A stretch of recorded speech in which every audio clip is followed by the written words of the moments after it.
Hello everybody, welcome back. Today as well we have got to another video. In this video I'll show you how you can get the repost button on TikTok.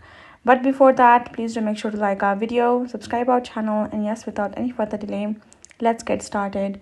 For that, simply go ahead and go to your app store, search TikTok,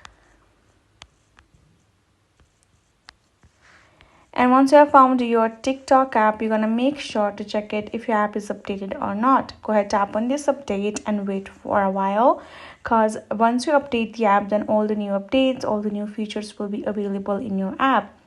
So for example, if you're not seeing that particular repost option, you might not have updated your app.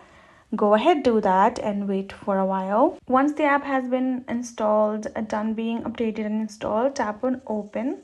Then right over here you will find this kind of interface, and then you have to tap on this share icon of the video and tap on this repost icon, and the video will be reposted and you will find this kind of tag.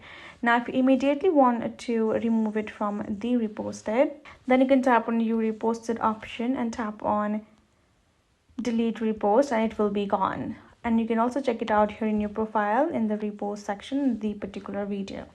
Now that's how it works. So I hope this video helped. Thank you so much for watching. I will see you guys in our next video.